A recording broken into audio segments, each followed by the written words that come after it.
नमस्कार दोस्तों, स्वागत है आपको अपने चैनल डूबी क्लासेस में। मैं उत्कर्ष वैष्णव आपका स्वागत करता हूँ। दोस्तों, आज हम बात करेंगे सूर्य ग्रहण पर। जैसे कि आप जानते हैं कि अभी हाल ही में 21 जून को सूर्य ग्रहण हो चुका है, तो उससे रिलेटेड हम बातें जानेंगे कि सूर्य ग्रहण कैसे लगता है, सूर्य ग्रहण लगने के क्या क्या कारण होते हैं, उसके बाद हमें क्या करना चाहिए और क्या हमें नहीं करना चाहिए। इन सब बातों का हम इस वीडियो में चर्चा करेंगे। और इस वीडियो में हम जो सूर्य ग्रहण के बारे में बात करेंगे वो टॉपिक जो होंगे वो पॉइंट वाइज होंगे।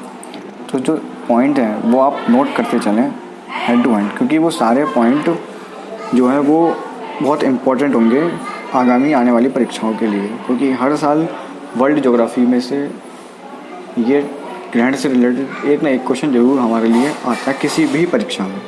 तो ये हमारे लिए बहुत ज़रूरी है सूर्य ग्रहण को जानना, जो कि अभी हाल ही में हो चुका है, अभी हाल ही की घटना है।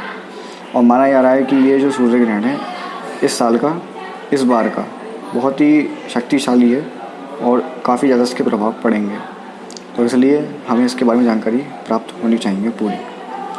तो शुरू करते हैं आज की वीडियो सूर्य ग्रहण के साथ। तो पहला पॉइंट है हमारा कि सूर्य ग्रहण एक तरह का ग्रहण है जब चंद्रमा पृथ्वी और सूर्य के मध्य से होकर गुजरता है। ये ज़्यादा नई बात नहीं है, जैसे कि आप कक्षा 6 से इंटर तक आपने पढ़ा होगा, यही पढ़ा होगा। लेकिन क्या होता है कि हम अपनी डेली लाइफ में जो हम पीछे जो माइनर चीज़ें होती हैं उनको हम याद नहीं कर पाते हैं, और यही छोटी छोटी चीज़ें हमारे लिए बहुत बड़ा एक रुकावट बन जाती है हमारी परीक्षा में पास होने के लिए। तो हमें उस चीज़ को नहीं करना है, हमें सारे टॉपिक लेके चलने पर साथ में। तो सूर्य ग्रहण एक तरह का ग्रहण है जब चंद्रमा पृथ्वी और सूर्य के मध्य से होकर गुजरता है। जब चंद्रमा पृथ्वी और सूर्य के मध्य से होकर गुजरता है, यानी कि चंद्रमा होकर गुजरता है पृथ्वी के और सूर्य के मध्य में से, तब सूर्य ग्रहण एक तरह का ग्रहण है। ठीक, ये ध्यान रखना है कि कौन गुजरता है, चंद्रमा गुजरता है, पृथ्वी गुजरता है, सूर्य गुजरता है। तो इसमें लिखा है साफ साफ कि चंद्रमा गुजरता है। जैसे कि मैं आपको बता रहा हूँ कि सूर्य ग्रहण एक तरह का ग्रहण है जब चंद्रमा पृथ्वी और सूर्य के मध्य से होकर गुजरता है। अगला पॉइंट, इस दौरान पृथ्वी से देखने पर सूर्य पूर्ण अथवा आंशिक रूप से चंद्रमा द्वारा आच्छादित होता है। इस दौरान पृथ्वी से देखने पर सूर्य पूर्ण अथवा आंशिक रूप से चंद्रमा द्वारा आच्छादित होता है। आच्छादित का मतलब ये होता है कि छुपना या छाया, ना आना या ढक देना, यह आच्छादित का शाब्दिक अर्थ होता है। तो सूर्य ग्रहण पर इसका क्या अर्थ है? सूर्य ग्रहण का ये अर्थ है कि जो सूर्य को पूरी तरीके से चंद्रमा की जो छाया होती है वो ढक देती है। पूरी सूर्य या तो पूर्ण रूप से या फिर आंशिक रूप से चंद्रमा द्वारा ढक दिया जाता है। भौतिक विज्ञान की दृष्टि से जब सूर्य व पृथ्वी के बीच में चंद्रमा आता है तो चंद्रमा के पीछे सूर्य का बिंब कुछ समय के लिए ढक जाता है। चंद्रमा के पीछे क्या ढकता है? सूर्य का बिंब कुछ समय के लिए ढक जाता है। कब ढकता है? जब सूर्य व पृथ्वी के बीच में चंद्रमा आ जाता है। जैसे कि मैंने अपने लास्ट पॉइंट में बताया कि जब चंद्रमा पृथ्वी और सूर्य के मध्य से होकर गुजरता है, और वो भी ये इस पॉइंट में भी यही बात कही जा रही है कि चंद्रमा के बीच में, सूर्य व पृथ्वी के बीच में चंद्रमा आ जाता है। तो चंद्रमा का जो पीछे का जो सूर्य का बिंब है वो कुछ समय के लिए ढक जाता है, और इसी घटना को सूर्य ग्रहण कहा जाता है। यानी कि हम सीधे शब्दों में समझें तो ये है कि पृथ्वी और सूर्य के बीच में अगर चंद्रमा आ जाए उस घटना को सूर्य ग्रहण कहा जाता है।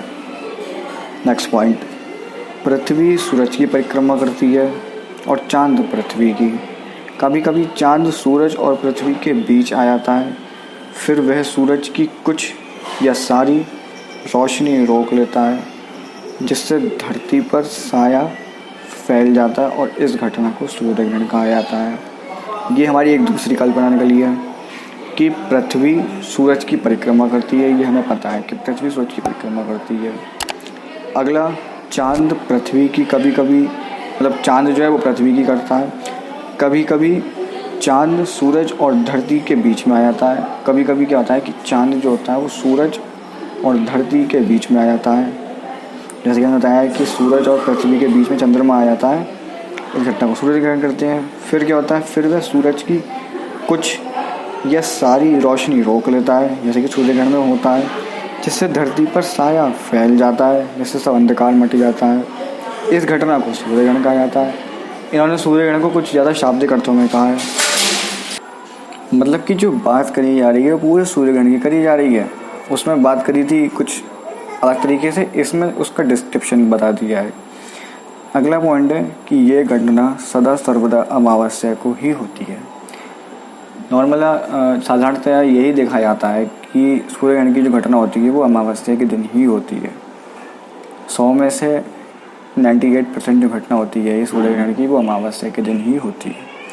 नेक्स्ट पॉइंट, चंद्रमा द्वारा सूर्य के बिंब के पूरे या कम भाग के ढके जाने की वजह से सूर्य ग्रहण 3 प्रकार के होते हैं, जिन्हें पूर्ण सूर्य ग्रहण, आंशिक सूर्य ग्रहण व वलयाकार सूर्य ग्रहण कहते हैं। क्या मतलब है इसका, कि चंद्रमा द्वारा सूर्य के बिंब, यानी कि जो सूर्य को जो ढकने वाली जो घटना होती है, जो हमें पृथ्वी से जो सूर्य ढका हुआ दिखाई देता है, वो या तो पूरा या फिर कम भाग के ढकने वजह से जो ढका होता है, उसके कारण सूर्य ग्रहण 3 प्रकार के कहे जाते हैं। पहला है पूर्ण सूर्य ग्रहण, दूसरा है आंशिक सूर्य ग्रहण व तीसरा है कि वलयाकार। ये 3 तरीके के हो गए। नेक्स्ट पॉइंट है कि पूर्ण सूर्य ग्रहण उस समय होता है जब चंद्रमा पृथ्वी के काफ़ी पास रहते हुए पृथ्वी और सूर्य के बीच में आ जाता है। अब हम बात कर रहे हैं कि पूर्ण सूर्य ग्रहण किसे कहा जाता है। उस समय होता है जब चंद्रमा पृथ्वी के काफ़ी पास रहते हुए पृथ्वी और सूर्य, जब चंद्रमा की बात हो रही है, जब चंद्रमा पृथ्वी के काफ़ी, देखिए सब इमेजिनेशन पर आपका डिपेंड करता है कि आप कितना इमेजिनेशन कर पाते हो, कि आप इमेजिनेशन पर ही इस चीज़ को समझ पाओगे। मान लीजिए चंद्रमा है और पृथ्वी के काफ़ी पास है, रहते हुए पृथ्वी और सूर्य के बीच में आ जाता है चंद्रमा। चंद्रमा पूरी तरीके से पृथ्वी को अपने छाया क्षेत्र में ले लेता है। किसको ले लेता है, पृथ्वी को ले लेता है चंद्रमा। तभी हमें जो सूर्य है वो नहीं दिखाई देता है जब सूर्य ग्रहण जब हो रहा होता है, यानी कि सूर्य की जो छाया है वो हम तक नहीं पहुंच पाती, इसी कारण तो वो कहलाता है पूर्ण सूर्य ग्रहण। अब आंशिक सूर्य ग्रहण में चंद्रमा सूर्य व पृथ्वी के बीच में, चंद्रमा सूर्य व पृथ्वी के बीच में इस प्रकार आए कि सूर्य का कुछ ही भाग पृथ्वी से दिखाई नहीं देता। सूर्य का कुछ ही भाग जो होता है वो पृथ्वी से दिखाई नहीं देता है, अर्थात चंद्रमा सूर्य के केवल, जो चंद्रमा है वो सूर्य के केवल कुछ भाग को ही अपनी छाया में ले पाता है। बात फैक्ट है। जब हमें अभी जैसे मैं देखा था तो कहीं कहीं ये पे पूर्ण सूर्य ग्रहण भी देखा गया है, क्योंकि उसने पूरा ढक लिया था। कहीं कहीं पे उसने जो चंद्रमा जो था वो पूरा नहीं ढक पाया था, तो वो आंशिक सूर्य ग्रहण कहलाता है, जो छाया में नहीं ले पाता है। नेक्स्ट पॉइंट, वलयाकार सूर्य ग्रहण में क्या होता है कि जब चंद्रमा पृथ्वी के काफ़ी दूर रहते हुए, चंद्रमा पृथ्वी के काफ़ी दूर रहते हुए पृथ्वी और सूर्य के बीच में आ जाता है। जब चंद्रमा पृथ्वी के काफ़ी दूर रहते हुए पृथ्वी और सूर्य के बीच में आ जाता है, अर्थात चंद्र सूर्य को इस प्रकार से ढकता है कि सूर्य का केवल मध्य भागी छाया क्षेत्र में आता है। केवल सूर्य का मध्य भागी छाया क्षेत्र में आता है। पृथ्वी से देखने पर चंद्रमा द्वारा सूर्य पूरी तरह ढका दिखाई नहीं देता। सत्य बात है। जब हम पृथ्वी से देखेंगे सूर्य के लिए, तो चंद्रमा को वो पूरा ढका हुआ दिखाई नहीं देता है, बल्कि सूर्य के बाहर का क्षेत्र प्रकाशित होने के कारण जो बचा हुआ क्षेत्र जो है, ये वो वाली बात कह रहा है कि जब हमें जो बचा हुआ क्षेत्र दिखाई देता है, चमकता हुआ क्षेत्र, उसका प्रकाशित क्षेत्र, तो कंगन या वलय के रूप में दिखाई देता है। या तो वो कंगना बनकर दिखाई देता है, जैसे कंगना होता है, आपने देखा होगा जो महिलाएं कड़ा पहनती हैं, कंगन पहनती हैं, तो उससे दिखाई देता है, या फिर वलयाकार का, या फिर थोड़ा सा घुमा हुआ, तो वो कह रहा है। अब इसके कुछ फैक्ट हैं कि कैसे कैसे इसकी शुरुआत होती है, कैसे क्या हमें करना चाहिए, क्या नहीं करना चाहिए। तो पहला पॉइंट है इसमें कि ग्रहण शुरू होने के 12 घंटे पहले और ग्रहण पूरा होने के 12 घंटे के बाद तक का समय ग्रहण सूतक काल कहलाता है। आपने देखा होगा कि सूर्य ग्रहण लगने से पहले या चंद्र ग्रहण लगने से पहले मंदिर, पट, कपाट वगैरह सब बंद हो जाते हैं, अच्छी कामों की शुरुआत इसमें नहीं करी जाती। कोई भी इसमें धार्मिक काम या कोई भी नई चीज़ की शुरुआत इन 12 घंटों के भीतर हम नहीं करते, ना ही ग्रहण के दौरान करते हैं। अगला पॉइंट, ग्रहण को कभी भी नंगी आंखों से ना देखें। कहा जाता है कि अगर ग्रहण को नंगी आंखों से देखा जाएगा तो आँखों पे बहुत गहरा इफेक्ट पड़ता है, जिससे ये भी हो सकता है कि हम शायद कभी देख भी ना पाएँ या हमारी आँखों में कुछ ऐसा ग्रहण का प्रभाव हो कि उसके कारण हमारे अंदर कुछ ऐसी बीमारी हो जाए कि कुछ कैसे क्या हो जाए, कुछ नहीं कह सकते। नेक्स्ट पॉइंट है कि ग्रहण काल में खाना पीना और शोर मचाना या किसी भी प्रकार का शुभ कार्य जैसे पूजा पाठ आदि नहीं करना चाहिए, जैसे मैंने आपको बताया अभी। नेक्स्ट है, हालांकि आप इस दौरान गुरु मंत्र का जाप, किसी मंत्र की सिद्धि, रामायण सुंदरकांड का पाठ, तंत्र सिद्धि आदि कर सकते हैं। ये भी आप स्वयं कर सकते हैं, किसी के दौरान नहीं कर सकते। आप सोचें कि हम सुंदरकांड करा लें इस दौरान, तो नहीं कर सकते। आप खुद करेंगे घर पे बैठ के, सारे में एक तरीके से प्राइवेटली, ना कि सार्वजनिक रूप से। नेक्स्ट है, सूतक लगने के बाद से ही गर्भवती स्त्रियों को घर से बाहर नहीं निकलना चाहिए। सूतक लगने के बाद से जो महिलाएं गर्भवती होती हैं उनको नहीं निकलना चाहिए घर से बाहर। जैसे ही सूतक स्टार्ट होगा वैसे ही वो घर के अंदर रहेंगी सूतक लगने ख़त्म होने के बाद तक। नेक्स्ट, ग्रहण ख़त्म होने के बाद पवित्र नदियों में स्नान कर शुद्धिकरण लेना चाहिए। यदि मान लीजिए आपके क्षेत्र के पास कोई नदी नहीं है या गंगा जी नहीं है तो कोई बात नहीं, लेकिन आप साधारण जल से भी उसको अपने को शुद्धिकरण करें। गंगा जल से अपना पूरा घर को छिड़काव करें, ये माना जाता है हमारे हिंदू पौराणिक में। नेक्स्ट पॉइंट है हमारा कि सूतक लगने से पहले ही घर में मौजूद खाने की सभी वस्तुओं में तुलसी के पत्ते डाल देने चाहिए। ये भी हमारी हिंदू पौराणिक कथाओं में माना जाता है, जो कि सभी धर्मों में कुछ न कुछ एक रिलेटेड बात होती है इससे। तो हमारे हिंदू धर्म में भी ये बात कही गई है कि जो भी आपकी ग्रहण लगने से पहले चीज़ें बची हैं खाने पीने की, उनमें आप तुलसी जी जरूर डाल दें। नेक्स्ट, यदि आपके घर में मंदिर है तो सूतक लगते ही उसके कपाट बंद कर दें या फिर मंदिर को पर्दे से ढक दें। यदि आपके घर में मंदिर एक दरवाज़ा नहीं है तो उसको पर्दे से ढक दें। उस सूतक लगने के बाद ढक दें उसको, और ग्रहण लगने के बाद उसको खोल दें। मान्यता है कि ग्रहण के बाद मन की शुद्धि के लिए दान पुण्य भी करना चाहिए। ये भी लोग करते हैं।